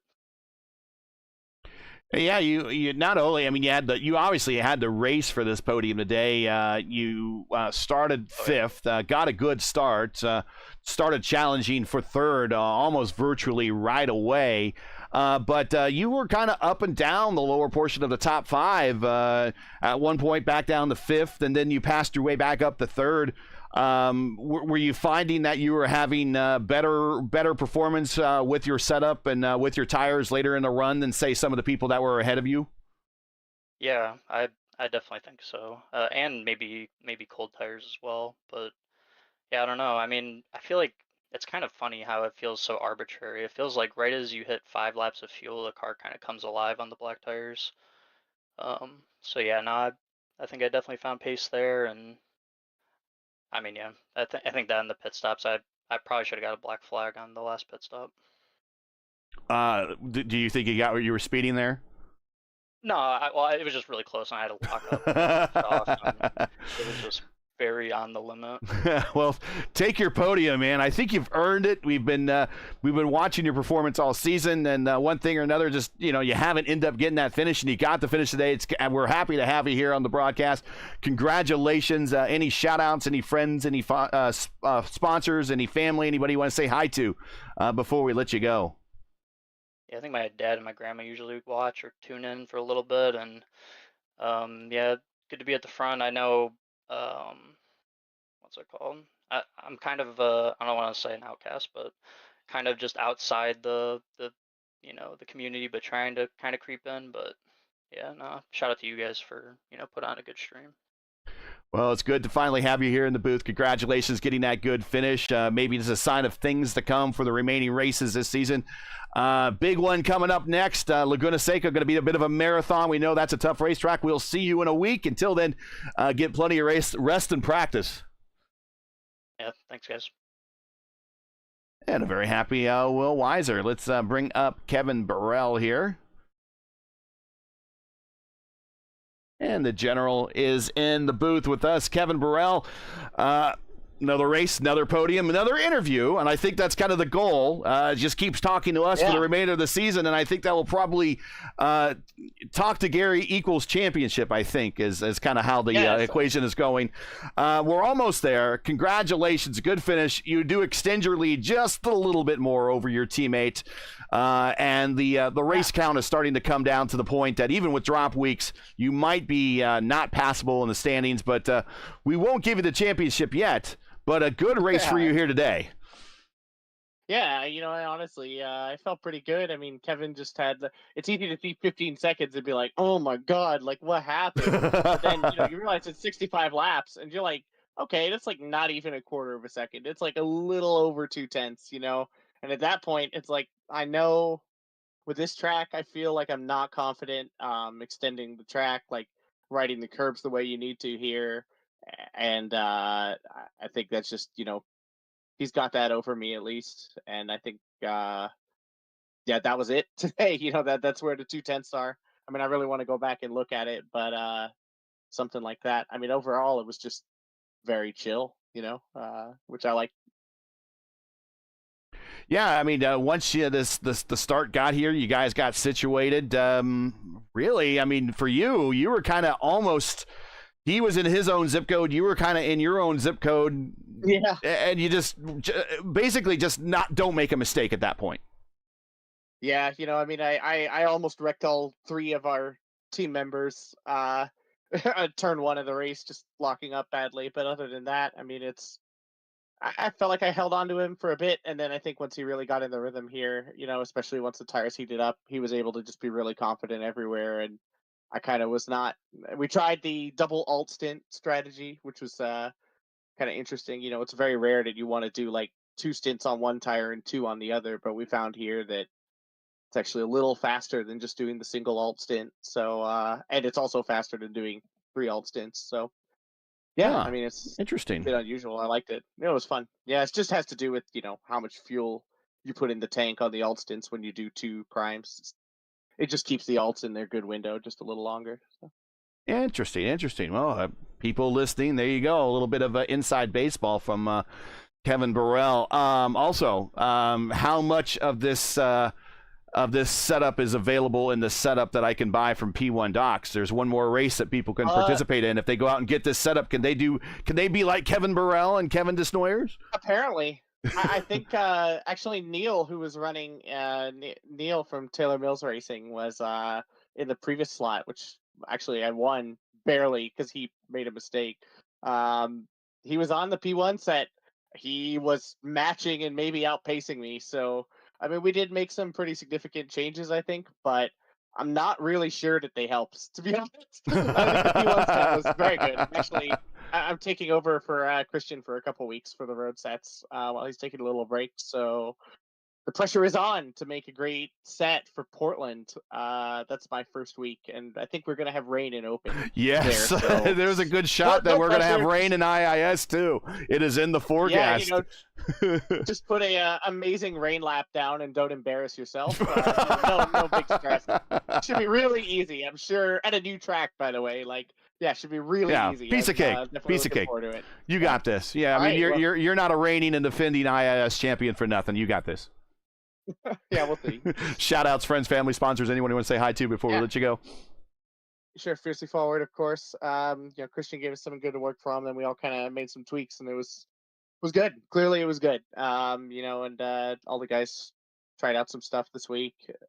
Of course, P1 Docs, and yeah, my family, everyone. That's about it. I mean, it was really good. I had a good time. Very relaxed race. So now time to go to bed, I think. Yeah, get some rest, and we'll see you in a week at the marathon known as Laguna Seca coming up here next Saturday. I'm so ready for Laguna. I mean, I'll put it out there. I'll say this. I'm going to be fast at Laguna Seca. You better watch out. Okay. All right. Flag in the soil already for Kevin Burrell. Look out at Laguna Seca. All right, Kev, we will check you at the next one. Congratulations on the P2.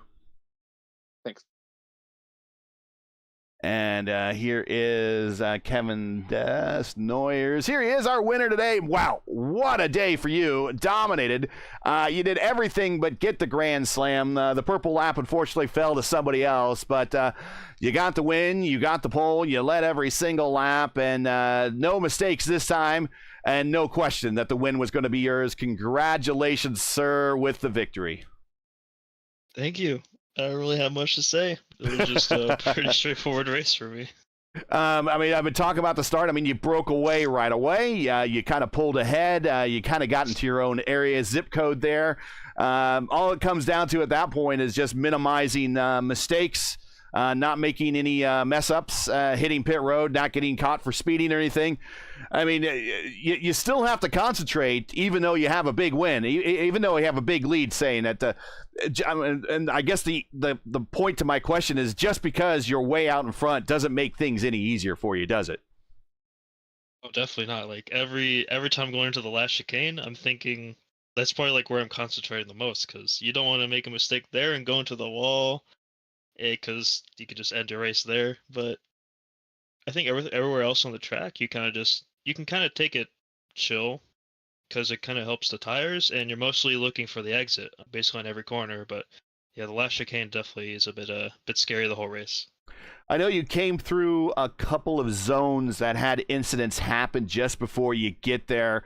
How much warning did you have? Did you have enough warning? And when you got to the zone, was it much of a surprise to you, or you had plenty of warning to expect something possibly in the middle of the racetrack when you cleared that corner? I think there was something that happened before turn 3. Luckily, I had a lot of time to look at it and see what was happening. I slowed down a little bit because I have a lot of leeway to second place, so I don't have to like try to rush through it or anything. But luckily saw that nothing happened. I don't know what other incidents, but yeah. Well, there you have it. I mean, that was about the closest call at all today for Kevin, other than just, needing to hit pit road, not speed, no get penalties. It is dicey on those red tires on the pit out. You survived those as well. You did everything you're needing to do. So congratulations, shout outs, friends, family, sponsors, anyone you want to say hi to before we let you go. As always, my team, sponsors, P1 Docs, best setups on the market. Yeah. All right, well, congratulations on the domination, and we will see you in a week when we get to Laguna Seca, and already Kevin's calling a shot, so you need to be ready for him, okay? Okay. High expectations. I know it's going to be a good field. All right, Kevin, congrats, and we will catch you at the next one. All right, thank you. Also joining us in the booth is Justin Petschauer, the ambassador of the IIS here on the channel. Justin, talk about your day and the other. Were you in split 2? Yes, I was. We finished where we qualified 15th. In all my years of running the IIS here at Montreal, we've had great results inside the top 10. Today it was just not our day. Not to mention, kind of been battling the stomach flu all week, so that just made it go from bad to worse. But in terms of how greasy the track was, it was fluctuating all over the place. No matter what type of strategy I was going to try, it was just all over the place. Consider this a drop week. We'll move on to Laguna Seca. Antonio, a little bit of inside baseball there from Kevin Burrell on their pit stops. Sounded like they weren't filling the tank up all the way on those 2 red stints they decided on, where everyone else just did a single red stint. So obviously putting a lot of practice into getting ready, prepared for this race. They came up with a strategy that nobody else came up with. Yeah, no, for sure. I mean, that's that's one of the cool things about having a team and working with them together. You can come up with those crazy strategies that you don't even know if they're going to work. But then you try them, and then you refine them, and it's like, hey, this is actually something really good. It makes sense. We were talking about it. We knew that it was going to be a shorter stint on the red tire because it's really fast for the first half of the stint. So if you're able to squeeze in a little bit more out of the primary stint and then shorten the other alternate scenes that you're going to be doing, that is going to benefit not only your fuel mileage, but also the tire life and the advantage that you might have on using them. So that's a pretty smart move, and yeah, I guess I'll need to try it at some point. Ryan, Will Weiser, kind of breaking through this week, and he kind of talked about it where Sometimes when you're just running as that kind of that third lone car, when you got two teammates ahead of you that are kind of in their own class, that you kind of want to get out there and start experimenting on your race lines, and that's when the mistakes happen. Today he decided to just stick with what works, and what worked is worked himself all the way up to a P3 after starting fifth. I guess after a while, you just kind of learn your racecraft and works what best for you, and then it brought him home for his best finish on the Top Split broadcast this season. Yeah, absolutely. I like that he was open and honest about that and saying that he just kind of decided to readjust his driving, if you like, and just basically not overdrive or push too much, just do his own thing. And yeah, it seemed to work out in the end, because he got a good result today, and it was well deserved. Well, that's going to be it for us today here from Montreal. We're going to wrap it up, give everyone back their Saturdays, and so we can go watch. I don't even know if IndyCar qualifications has taken place yet, and if they have, please, no spoilers. I'll be recording it, but that's next up. We got some real IndyCar racing to take care of. Morning warm-up, if you have not seen that. I still need to watch that. Qualifications, and then, of course, we got the big race tomorrow. So let's get on out of here. So that's it for today. Once again, your podium here from Montreal. Once again, standing in for Toronto, Kevin Destroyers gets another win here this season here on the Top Split. He comes home with the big dub, leading every single lap, starting from the pole, getting the win, just falling short of the Grand Slam. Bluginger got the purple lap there. Kevin Burrell, another podium finish, keeping and maintaining his pace as your points leader in the championship. And Will Weiser getting his best finish here on the Top Split, comes home third, his second podium finish this weekend. Join us again next Saturday at 2 p.m. Eastern Time for round 13, lucky number 13 of the 2025 campaign, as the teams and drivers head back out to California for the last time this season, and Laguna Seca Raceway. Coverage starts at 2 p.m. Eastern Time again.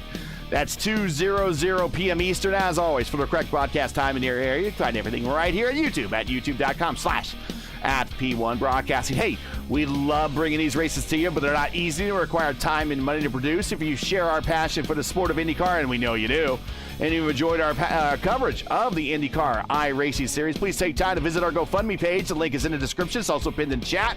And donate to our 2025 broadcast fund. We realize times are tough, so any contribution would be greatly appreciated. And we thank you for watching and make it as a part of your YouTube viewing during NTT IndyCar Race Weeks when that occurs. Now, as you know, the YouTube algorithm game is not easy, so please help support P1 with the weekly grind. Leave a comment below. Let us know your thought of today's race. And if you enjoyed today's coverage, support us by smashing like in the video. If you're new, more importantly, click subscribe. And while you're at it, hit the bell for weekly reminders so don't miss out on more P1's other iRacing programming, including our IndyCar doubleheader Mondays for the rest of July. Catch the iRacing IndyCar Open Series on Monday nights at 8 p.m. Eastern, followed by the Sim Gaming Expo ISRA Open Wheel Series at 9:35 p.m. Eastern Time. If you like IndyCar racing, and we know you do, make P1 your home on Monday nights for the rest of July. P1's IndyCar iRacing Series Saturday Top Split coverage is presented to you by 4D Racewear. Check out their line of made for sim racing gloves, shoes, and apparel. Visit them today at 4dracewear.com or click on the link in the description. Track cams for this race are provided by Whiplash Sim Cams. Get the most out of your iRacing experience with Whiplash Sim Cams. To learn more about Whiplash, like them on Facebook. You can follow them on X and Instagram. All the links you need are in the description. For business inquiries, to learn more about P1 and what we do, like us on Facebook. You can follow us on X and Instagram. All of our social links are also on Linktree. That link is in the description. So for El Patron, Antonio Estrada, who will be out next race, but he's with us this one, conveniently out for next race. I'm going to keep saying that. Ryan Skywalker and everyone here at P1, including Justin Petshower, JP, everyone here at 4D, and everyone here at P1, I'm Gary Gotzo saying to all, thanks for watching, and all of our men and women serving in the military and as first responders, Godspeed, God bless, and come home safe. Make sure to catch the real stars and cars of the NTT IndyCar Series this Sunday at 12 p.m. Eastern Time for the Ontario Honda Dealers Indy Toronto. You can follow all the action on your Fox affiliate. You can follow all the action on the Fox app. Or you can also follow all the IndyCar action on the IndyCar Live app if you live outside of America, or just join Mark Janes and the gang on IndyCar Radio on SiriusXM Channel 215. Be sure to check your local listings for the correct broadcast times and station in your area. You can catch all of us again next week at 2 p.m. Eastern at Laguna Seca for the next race up, the IndyCar iRacing Series Saturday Top Split right here on P1. Take care.